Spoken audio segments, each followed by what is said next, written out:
শাড়ি, তারপর লুঙ্গি, তোয়ালে মানে গামছা এগুলো ক্রয় করি। প্রথম ওয়াশ করার পর প্রচুর পরিমাণে রং উঠে যায়, টেক্সটাইল কালারও রং ছেড়ে দেয়। কিন্তু এখানে দেখেন একটু রং ছেড়ে দেয়নি। ওই যে এই যে রং দেওয়া আছে ওগুলোর নাম কি? চিপস। চিপস। একটু ওটা নিজেরা তৈরি করছেন, আমরা একটু ভিতরে যাব। কিনানো হয়েছে সব বাজার থেকে। চলেন, হ্যাঁ ওটা রাখেন, হ্যাঁ রেখে আমাদেরকে একটু দেখান, যান ভিতরে যান। এই যে চিপস গুলো, তাই না? কোথা থেকে কিনে নিয়ে আসছেন এগুলো? সব বাজার কয়টা কালার আছে? এইটা একটা, তারপরে এইখানে একটা আছে, তাই না? এইগুলো কালার। আর একটা আছে কি এইটা? এইটার নাম কি? এগুলো চিপস, সব চিপস। এটা চিপস। এটা প্লাস্টিকের মতো মনে হচ্ছে যে। চালে চালে খুলে যায়। তেলে দিলে ফুলে যাবে। কি কি রং ব্যবহার করছে আপনি জানেন? আঙুল তো এখন সব বাজার কিনে আনছে মাছ বিক্রি করে। কোন দোকান থেকে? সব বাজার ক্যাশ মেমো দেখান, আমরা একটু দেখবো। এই কালার কি ফুড গ্রেড কালার দিয়েছে না টেক্সটাইল কালার দিয়েছে, তাই না? আপনি এক কাজ করেন, পানি নিয়ে আসেন তো, আমরা এটাও একটু দেখি ভিজে। যদি ফুড গ্রেড হয় তাহলে উঠে যাবে, আর যদি টেক্সটাইল কালার হয় ওই পানি ওই যে ওটাতে নিয়ে আসেন, এটাতে দেন। দেন এখানে দেন। এটা তো তরল করে দেয়া, তো মনে হচ্ছে না উঠবে। দেখি, যদি না ওঠে তাহলে তো সমস্যা, আর যদি উঠা যায় তাহলে ঠিক আছে। দেন, হ্যাঁ ফুড গ্রেড কালার হলে উঠে যাবে, লেগে থাকবে না।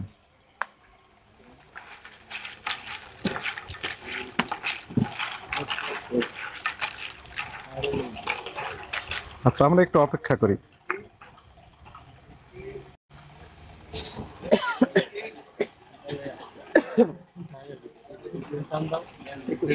আর একটু পানি দিলে দিতে পারেন।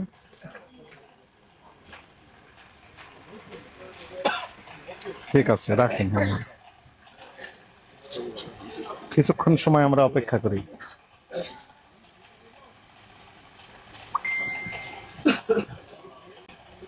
এগুলো কি আপনারা তৈরি করেন?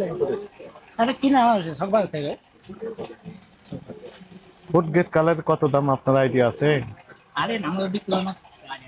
আইডিয়া নাই। এটা কত করে কেজি বিক্রি করেন এগুলো? 80 টাকা 90 টাকা। 80 টাকা 90 টাকা। ফুড গ্রেড কালার কত দাম আপনি জানেন? কত হাজার টাকা? বলতে পারবো না। না, কালার চিন্তা করলে তো এটাতে দিবেই না। 80 টাকা কেজি যদি এই জিনিসগুলো বিক্রি করে, চিপস গুলো, ফুড গ্রেডের দাম তো অনেক বেশি। 4-5 হাজার টাকা প্যাকেট। এটা রং ছাড়ে না তো, একটু রং ছাড়ে নাই।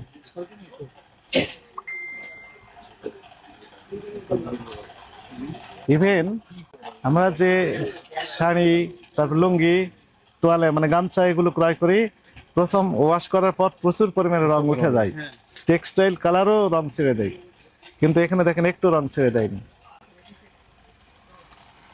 আপনি বুঝতে পেরেছেন? নতুন একটা গামছা কিনে নিয়ে এসে পানিতে দেবেন, রং ওঠে না? উঠে? এখানে উঠেছে? উঠেছে? ওঠেনি। না, এটা ওঠেনি। ওঠেনি, মুশকিল তো তাহলে, এটা রিস্কি হয়ে গেল তো। নতুন উঠেছে তো। আচ্ছা, এই বিষয়ে আমাদের, আপনি মূল্য তালিকা তো ছিল ওইখানে, তাই না? ওই যে মেসার্স শাওন এন্ড ব্রাদার্স মূল্য তালিকা, তো মূল্য তালিকা বন্ধ করে রেখেছেন কেন? উদ্দেশ্য কি আপনার বলেন? কোনো দেশ লেখা হয়নি। লেখা হয়নি, এটা তো অলসতা, লিখতে হবে।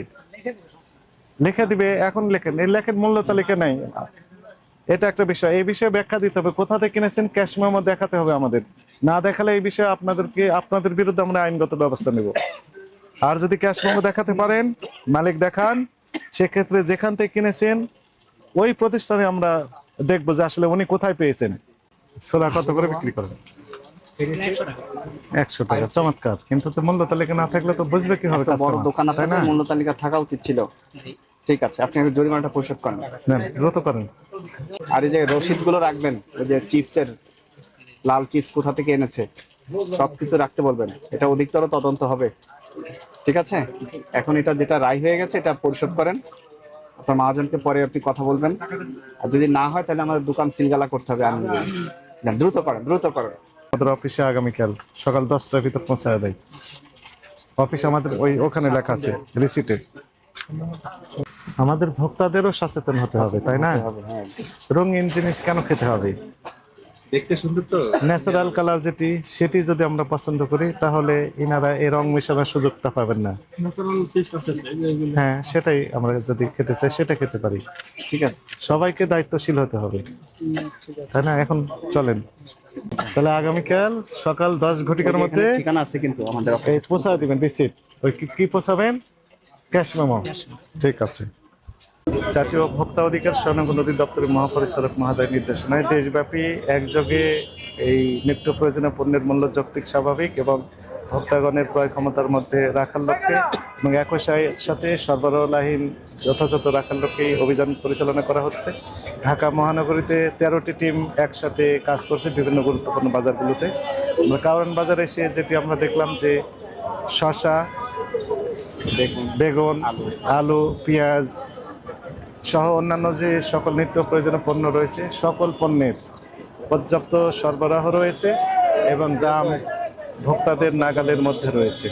এবং ভোক্তারাও উচ্ছ্বাস প্রকাশ করছেন যে এইরকম মূল্য যদি সারা বছর পাওয়া যায় তাহলে তারা সারা বছরই খুব আনন্দের সাথে এই সকল পণ্য ক্রয় করতে পারে। তো আমাদেরও টার্গেট এটি যে সরবরাহ লাইন যেন যথাযথ থাকে এবং দাম ভোক্তাদের নাগালের মধ্যেই থাকে। আপনারা দেখলেন যে বেগুন বিক্রি হচ্ছে 25 টাকা, 30 টাকা কেজি। আলু বিক্রি হচ্ছে খুচরা পর্যায়ে 20 টাকা কেজি।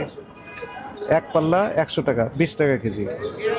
শসা আমরা দেখলাম কত, 20 টাকা কেজি, সর্বোচ্চ 25 টাকা কেজি। কাঁচামরিচ বিক্রি হচ্ছে 30 টাকা থেকে 40 টাকা কেজি। এবং প্রতিটা পণ্য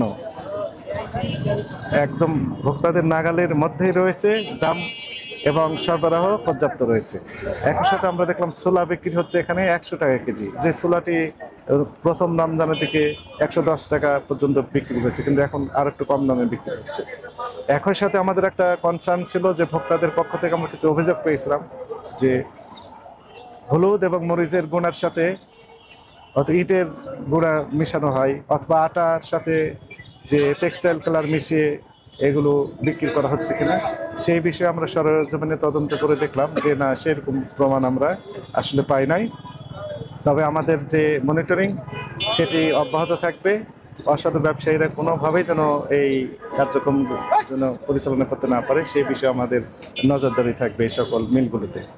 তো জনস্বার্থে আমাদের অভিযান অব্যাহত থাকবে। বাজার তদারকিতে বেশ কিছু ব্যবসায়ী কথা বলছিলেন যে আসলে 10 বছরের সর্বনিম্ন বাজার, তো তাদের লাভ থাকতেছে কিনা বা এ বিষয়ে যদি একটু ক্লিয়ার। না, আসলে আপনারা তো দেখলেন যে আসলে ব্যবসায়ী যেনারা বলছেন যে বিগত 5-7 এমনকি 10 বছর যাবত এই সকল পণ্যের মূল্য এত কম দামে বিক্রি হতে তারা দেখেনি বা তারা বিক্রি করেনি মর্মে জানিয়েছেন।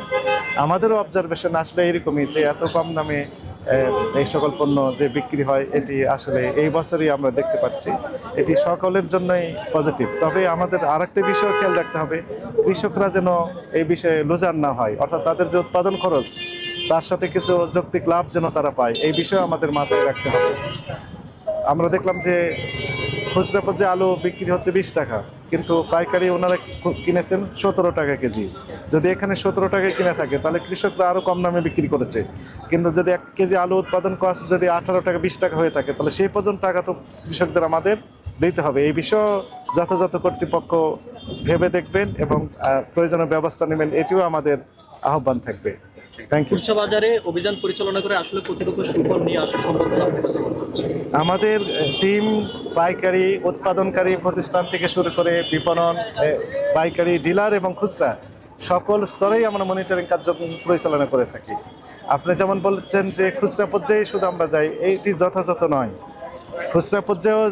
খুচরা পর্যায়ে ডিলার বা পাইকারি কোনো পর্যায়ে যেন কোনো রকম ম্যানিপুলেশন করতে না পারে, কোনো রকমের প্রতারণা করতে না পারে, কোনো রকম কৃত্রিম প্রাইসেস তৈরি করতে না পারে, দাম যেন বেশি নিতে না পারে অযৌক্তিকভাবে, এই কার্যক্রমগুলো আমরা মনিটরিং করছি। ফলে আমাদের নজরদারি সকল পর্যায়ে রয়েছে।